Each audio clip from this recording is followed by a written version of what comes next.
हाँ, मौत तो पीछे खड़ी है, मौत पीछे खड़ी है। मौत कब आ जाएगी कहना मुश्किल है। कुर्बान जाओ, मौत तो इस इंतज़ार में है कि कब अल्लाह का हुक्म होगा, हम इससे दबोच लेंगे। न जाने कितने नौजवान आज कब्रिस्तान में सो रहा है, न जाने कितने नौजवान पहलवान कब्रिस्तान में सो रहा है, न जाने कितने बादशाह कब्रिस्तान में सो रहा है, न जाने कितना हमारा साथी कब्रिस्तान में सो रहा है। मेरी माँ चली गई, मेरा बाप चला गया, मेरा दादा परदादा सब सो रहा है। एक दिन आएगा मुझे भी उसी तरीके से जिस तरीके से हमने और मुर्दों को, मरने वालों को गुस्ल दिया है, कफन पहनाकर, जनाजा की नमाज पढ़कर, कंधे पे उठाकर कब्रिस्तान पहुंचाया है। एक दिन आएगा हमें भी लोग गुस्ल देकर, जनाजे की नमाज पढ़कर उस मंजिल पे पहुंचा देगा, उस घर पे पहुंचा देगा कि जहां से जाने के बाद फिर वापस लौट कर नहीं आना।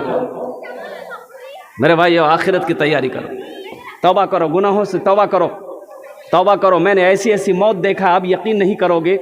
मुझसे बात हुई, फोन पर 7:30 बजे कॉल आया, 22 साल की नौजवान बच्ची, 22 साल की नौजवान बच्ची, 7:30 बजे कॉल आया। बात अपनी माँ से बात की वीडियो कॉलिंग में, अपनी बहन दिल्ली में बहन रहती थी, दिल्ली बहन वीडियो कॉलिंग से बात की। तबीयत थोड़ी सी अलील थी, हमसे उस बच्ची से 7:35 में गुफ्तगू हुई। और कुर्बान जाओ, मैं दिलासा उस बच्ची को दे रहा हूं, और देखते देखते मुझसे बात करते ही करते हाथों से मोबाइल छूटा, बेहोश हुई, फिर होश नहीं आया, फिर रोना पिटना शुरू हो गया। पता ही चला 5 मिनट के बाद कि ये लड़की इंतकाल कर गई। आज 4 महीने हुए, अपनी इन आंखों से उन मौतों को देखा है, मरने वालों को देखा है।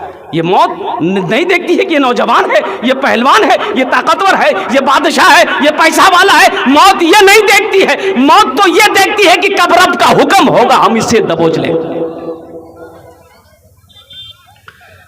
दोस्तों, एक दिन इस चमन से आशियाना उठाना पड़ेगा। दोस्तों, एक दिल इस चमन से आशियाना उठाना पड़ेगा। उठ गया जिस घड़िया बुदाना, छोड़कर सबको जाना पड़ेगा। उठ गया जिस घड़िया बुदाना, छोड़कर सबको जाना पड़ेगा। 4 दिन की है ये जिंदगानी, रीत है ये यहाँ की पुरानी। 4 दिन की है ये जिंदगानी, रीत है ये यहाँ की पुरानी। हर मरने वाला यही कहता है, आज मैं जा रहा हूँ यहाँ से, कल को तुमको भी आना पड़ेगा। आज मैं जा रहा हूँ यहाँ से, कल को तुमको भी आना पड़ेगा। उठ गया जिस घड़िया बोदाना, छोड़कर सबको जाना पड़ेगा। मेरे भाइयों, गुनाहों से तौबा करो। अजय क़यामत की निशानी अल्लाह के नबी सल्लल्लाहु अलैहि वसल्लम ने जो फरमाई है, अब यूँ समझ लिए कि अभी वो सब निशानियाँ ज़ाहिर हो रही हैं, वो सब निशानियाँ ज़ाहिर हो रही है। देखिएगा, लोगों की उम्रें बहुत कम हो गई, लोगों की उम्रें बहुत कम हो गई, माशाअल्लाह, जज़ाकल्लाह। लोगों की उम्रें बहुत कम हो गई।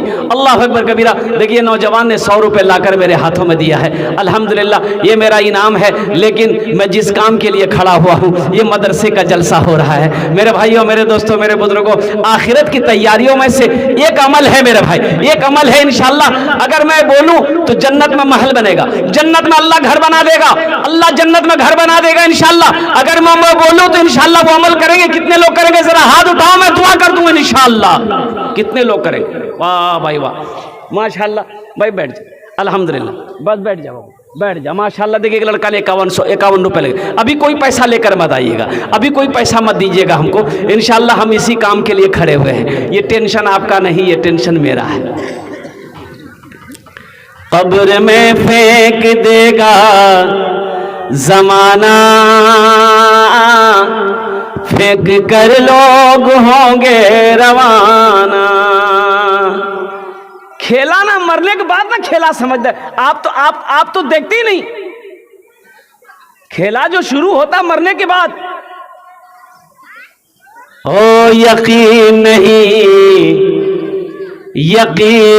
नहीं होता जिस घर को मेहनत से बनाए, किशनगंज से ईंट लाकर, यहाँ इस भट्टे से ईंट लाकर, कई नमाजों को कज़ा करके मैंने ये 2 मंजिला 1 मंजिला मकान बनाया। दिन रात मेहनत करके एल्बेस्टर का पत्थर बिछाया, संगे मरमर का पत्थर बिछाया, बेहतरीन खिड़की दरवाजा लगाया। लेकिन वारे जमाना दुनिया क्या है, जैसे जिसमें से रूह परवाज कर गई, आंखें बंद हुई, सांसें रुकी, फिर कोई उसी घर में हमें रहने देने को तैयार नहीं। रखना चाहता कोई? भाई मौत हो गई, कोई रखना चाहता? कोई रखना नहीं चाहता। बाप ने दिनों रात मेहनत और मशक्कत करके पाल पोस कर बड़ा किया। बाप मेहनत और मशक्कत करके मेरे घर में संगे मरमर का पत्थर बिछाया, ये दरवाजा, ये खिड़की लगाया, घर को फिनिशिंग किया। और जैसे ही मेरी मौत हो गई, घर में कोहराम मच गया। मेरी बीवी अलग रो रही है, बेटी अलग रो रही है, बेटा अलग रो रहा है। बेटा ने फोन लगाया खालू को, मामा को फोन लगाया, बोले मामू। तो उधर से खालू बोला कि भैया क्या कान हो रहे? बोला बात चले गई, बा चले गई है, बा मोरे गई है। तो खालू ने पूछा गया, अच्छा बेटा ना कान मरवा तो सभा को होवे, ना कान मिट्टी को बोले मिट्टी, बोले बस जल्दी जितना जल्दी से कर दूं, मुर्दा रखना घरों ठीक नहीं है। हाँ अभी तो मरा था, थोड़ी देर और रह लेने देते। इस घर को इतनी मेहनत से बनाया था, अभी निकालने की क्या ज़रूरत है? कुर्बान जाओ। हर आदमी यही चाहता है कि जितना जल्दी हो सके ये कब्रिस्तान चला जाए, जितना जल्दी हो सके इसे गुस्ल दे दो, जनाजा के नमाज पढ़कर चले जाओ, और होना भी यही चाहिए। लेकिन मैं आपको ये दुनिया की दस्तूर बता रहा हूँ। कब्र में फेंक देगा ज़माना, फेंक कर लोग होंगे रवाना। अच्छा देखिए, आपके मर जाने के बाद, मेरे मर जाने के बाद कोई काम रुकता नहीं है भाई। कोई काम रुकता है? कोई काम नहीं रुकेगा। आपके जो रिश्तेदार आए हैं, आपके जो मेहमान आपके घर में आए हैं, आपको जो मिट्टी देने आए हैं, और कुर्बान जाइए वो जल्दी से आएंगे। वो इस इंतजार में होगा कि कब नमाज होगी, कब दफनाएंगे, कल हमको किशनगंज जाना है, हमको सोनथा जाना है, हमको फला काम करना है। सारे लोग इंतजार में है, और जैसे ही आपको कब्रिस्तान में मिट्टी देकर लोग आए, भूख लगी है खाना खाएंगे। अरे कोई खाना तो छोड़ दो, मरने वाला मरा है, अरे कोई भूख को बर्दाश्त तो कर लो। लेकिन बोलेगा नहीं, ये दुनिया का दस्तूर ये नहीं है। मरने वाला चला गया, अब उसका आमाल है, वो है कब्र है, वो समझे, हमको उससे क्या मतलब? समझेगा कोई? तो मेरे भाइयों, एक साथी है। अल्लाह के नबी सल्लल्लाहु अलैहि वसल्लम ने इरशाद फरमाया कि एक मरने वाला मौत के वक्त में उसका 3 दोस्त था। कै दोस्त था बोलो? 3 दोस्त था। तीनों दोस्तों को करीब किया, बोला कि भाई मरने वाला कहा कि देखो मेरा आखिरी वक्त है, अब मैं इस दुनिया से रुखसत हो रहा हूँ, तुम लोग मेरी क्या मदद कर सकते हो? एक दोस्त आगे बढ़ा, बोला कि हम तुम्हारी ये मदद कर सकते हैं कि तुम बीमार हो, हम तुम्हें महंगा से महंगा हॉस्पिटल में महंगा से महंगा डॉक्टर से तुम्हारा इलाज करवा सकते हैं, इसके अलावा हम कुछ नहीं कर सकते हैं। दूसरा दोस्त बोला कि हम तुम्हारा ये हेल्प कर सकते हैं, ये ताउन मदद कर सकते हैं कि जब तुम मर जाओगे कुर्बान जाओ, हम तुम्हें गुस्ल देंगे, कफन खरीद कर लाएंगे, तुम्हें पहना देंगे, तुम्हें कंधे पे उठा के जनाजे की नमाज पढ़ देंगे, और फिर तुम्हें कंधे पे उठाकर कब्रिस्तान ले जाकर कब्र में डालकर मिट्टी से बराबर कर देंगे। इसके अलावा हम कुछ नहीं कर सकते हैं। और तीसरा दोस्त से पूछा कि भाई तुम मेरे लिए क्या कर सकते हो? तो तीसरे दोस्त ने कहा कि गम ना करो, फिक्र ना करो, तुमने मुझे दोस्त दुनिया में बनाया है, हम दुनिया में भी तुम्हारा साथ रहेंगे, कब्र में भी साथ देंगे, हशर के मैदान में भी साथ देकर तुम्हें जन्नत के अंदर में दाखिल कर देंगे। तो अल्लाह के नबी सल्लल्लाहु अलैहि वसल्लम ने इरशाद फरमाया कि पहला दोस्त कौन था?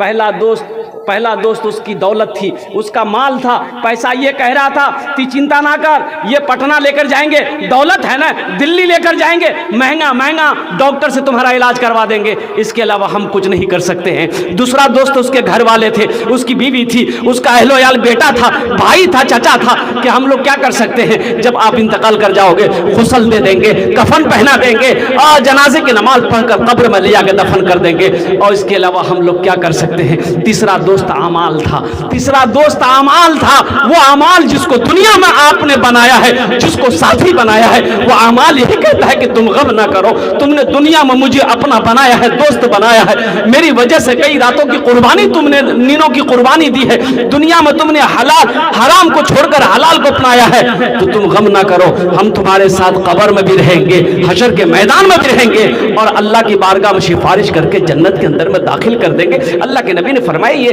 अच्छे आमाल वो तुम्हारा आमाल है।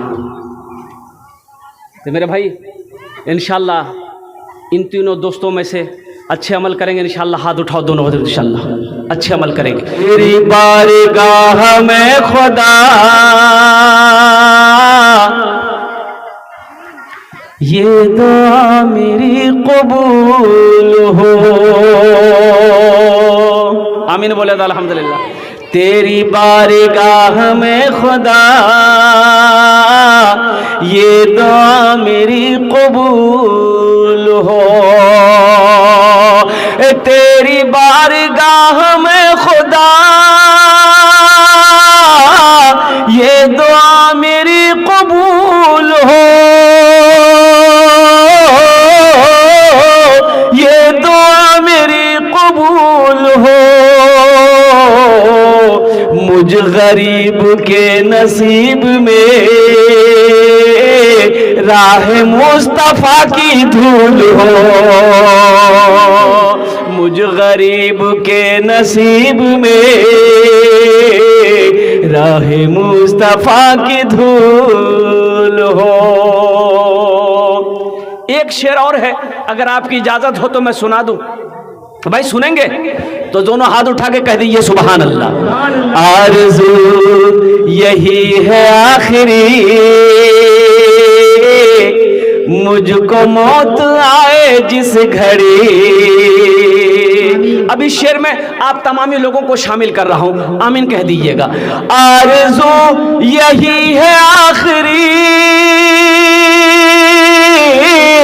हम सबको मौत आए जिस घड़ी।